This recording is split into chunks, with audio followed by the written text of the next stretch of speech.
At sa Monday na nga pala ang Hongking Festival dito sa Vietnam. Kaya't ito ay kasagsagan ng mga sales sa mga malls. Friday pa lang ngayon pero nangunguna na ako dito sa Aeon Mall. Naka 50% off na agad sila. At kapag sa mismong Monday ka naman pupunta, paniguradong siksikan at tira-tira lang yung mabibili mo. Rubber shoes nga palang hanap ko. At design ng Anta ang pinaka nagugustuhan ko. Kaya't halina kayo at samahan nyo na ako mamili. Eto na nga't may nakuha na ako. Anta PG7. Naka 20% discount. 1.2M na lang or 2,600 pesos na lang. Ang isang hawak ko na yan ay isang Anta running shoes. New arrival kaya't hindi yan naka-sale. Isoli muna natin yon dahil medyo mahal pa yon. Sabi ng staff, ito na talaga yung discount nila sa sales day sa Monday. Ang isang to ay Kyrie Irving Anta shoes. New arrival, mahal at hindi isasama sa sale. Ang susunod naman nating titignan ay isang running shoes ng Anta. Kung napapansin nyo, ito may kulay na gray, white, and black na kung saan mas madaling bagayan sa kung anong suot mong damit. Heto nga pala't marami silang available na Kyrie Irving Anta shoes. Bagay na bagay ito sa mga nagbabasketball dahil makukuha mo ang galawan ni Kyrie Irving sa court.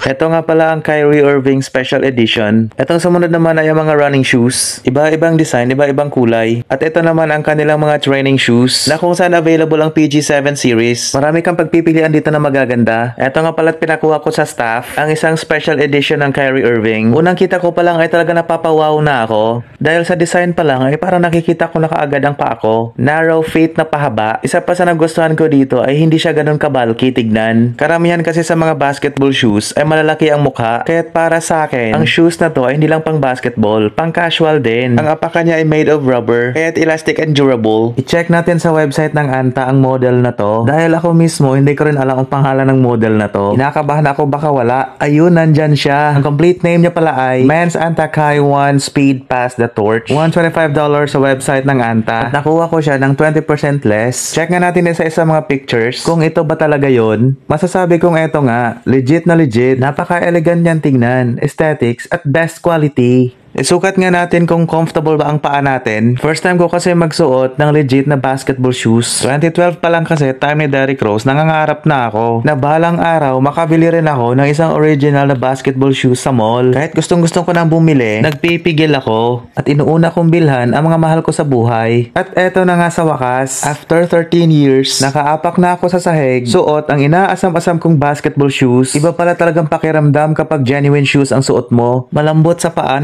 comfortable. Yung rubber material pala ng shoes na yan, sa apakan niya, ay kapit na kapit kahit sa madudulas na tiles. Kahit isipin mo na lang ang comfort at safety mo sa basketball court kapag naglalaro ka na. Pero sa ngayon, mas madalas ko itong magamit sa trabaho. Dahil naka-rubber shoes kami kapag natuturo sa public school. Kapag may time na ako mag-basketball kasama ang tropa ko, hindi na basta-basta mawawasak ang sapatos ko. Bala ko pang bumili ng isang running shoes naman. Sabi ng asawa ko, mag-rewards din ako sa sarili ko. Masaya lang kasi akong inuuna palaging bilhan ang mga mahal ko sa buhay bago ako. Ang isang to ay pure gray at may itim sa apakan. Maganda to dahil hindi ganun kadumihin. Sinukat ko na rin pala to para malaman ko kung anong pakiramdam. At masasabi kong parang may spring yung paa ko. Dahil bawat apa ko sa sahig ay para ako nagbabounce. Dinesign talaga ito for training and running. Kung itong suot ko sa trabaho, very good ito dahil most of the time nakatayo naman talaga pag nagtuturo. Sunod kong nagustuhan ay ang PG7. Napaka-head turning naman talaga ang blue and red lining niya. Kung masipag kang maglinis ng white shoes, bagay na bagay sa'yo ang isang to. Naka 20% sale na rin siya.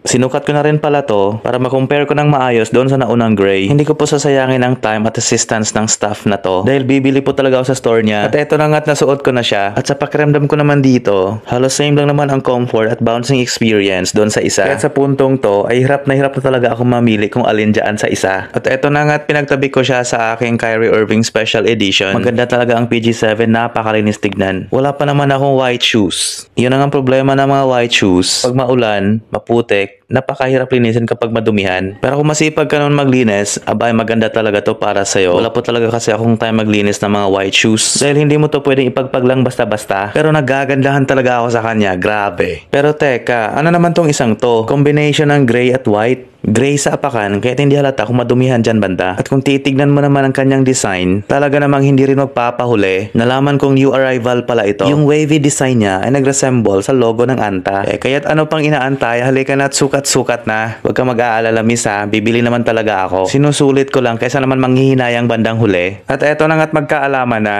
Yung hinahanap kong comfort at stability ng paa ko habang nakatayo o naglalakad ay na-experience ko rin dito sa kanya. Nasabi ko talaga to sa staff na ito ang perfect para sa akin. Although white siya, pero tingin ko naman perfect blend din naman ito sa gray niya. At sabi ko nga na yung wavy design nito nag-complement ng maigi doon sa logo ng Anta. Kahit yan ang aking nagiging deciding factor na kukunin ko na. Kasama ng aking Kyrie Irving basketball shoes. Eto nga't nasa cashier na kami.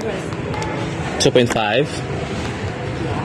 Okay. At finally, thank you Lord sa blessings. Dahil nasa kamay ko na ang dream shoes ko, abot na ang pangarap ng dati nangangarap. Nakakagutom rin yung pamimili ng sapatos. Kaya't halina kayo't samahan ako maghanap ng pagkain. Puro masasarap at masustansya dahil meron silang iba-ibang klaseng gulay. At kung ano-ano pang mga menu, karamihan naman dito mga Vietnamese food, Japanese food, Korean food, basta lahat Asian food. Hindi ka talaga magugutom dito pag may pera ka lang. Kaya't kailangan natin magsumikap sa buhay para hindi lang masasarap na pagkain na mabibili mo. Balang araw mararating mo rin ang inaasam-asam mo sa buhay. Huwag mo wala ng pag-asa, magtiwala ka lang sa Panginoon. Heto na nga aking na-order, isang bowl of fish noodle soup. At syempre hindi pwede mawala ang aking favorite fried chicken with java rice. Ayan lang at pwede na yan sa akin. Halina kaya't ako'y gutom na. Sabaw, isang higop, 2 higop. Sarap. Masayang-masaya talaga ako sa araw ko ngayon. Hindi kasi talaga ako yung isang tipong taong maluho. I mean, bili ng bili. Kung ikaw ay isang taong pamilyado na, kailangan mo matuto at sumunod sa tinatawag na budgeting. At kahit gusto mo isang bagay, i-review mo muna yan, i-assess, at i-consult mo sa misis mo. Tapos ang mabusising proseso, bilhin mo na. Umidlip mo na ako saglit pagdating sa bahay. Kahit kagigising ko lang yan. Excited na nga akong buksan ang aking rubber shoes. Ayan na nga ang logo ni Kyrie Irving. At eto na nga't bubuksan na natin. Iba talagang pakiramdam kapag nakuha mo isang bagay sa pagsusumikap mo. Ayaw ko pa nga sanang bumili. Pero sabi ng misis ko, bilhin mo na dahil deserve mo yan. Ito na lang din ang birthday gift ko sa sarili ko. Birthday ko nga pala last month. Wala akong handa noon, wala na akong gift sa sarili ko. Dahil wala na akong time magluto, sobrang busy. Wala nang panahon para mag-celebrate. Ang mahalaga lang sa akin ay thankful ako sa Panginoon. Patuloy niya akong ginagabayan at sinusubaybayan. At ito na nga ang Kyrie Irving Special Edition na sa mga kamay ko na. At masasabi kong sobrang ganda talaga niya, wala akong pinagsisihan. Worth the price kumbaga. Excited na tuloy akong suotin to. Next in line, itong Special Anta running shoes. Wala rin akong ibang masabi dito, kundi sa tingin ko ay simple, aggressive, and futuristic. Perfect sa characteristic kong minimalist. The simple it looks, the more beautiful it becomes. Sobrang sulit talaga neto, sobrang saya ko. Napaka-fulfilling sa pakiramdam yung nire-rewardan mo din yung sarili mo. Eto na nga't magkatabi na sila. Kung napapansin nyo, halos 2 o 3 lang kulay. Mas naaangasan kasi ako pag ganun. Pero meron din naman mga sapatos na mga kulay, yung mga neon shoes. Napakaganda rin. Kahit nasasayo na lang talaga kung ano yung babagay sa karakter mo. At etong pinakagusto ko. Sobrang napahanga talaga ako sa style neto. Para sa akin, panalong panalo. Kumbaga, yung design na sa isip ko lang, eto na yun. Napapansin nyo, meron akong malaking balikbayan box. Yes po, para po yan sa mga mahal ko sa buhay sa Pilipinas. Nag-iisip nga ako paano ko masarayan, sobrang puno. Iba talaga si Lord magpaulan ng blessings. Basta't magsipag ka lang at magtiwala sa Diyos.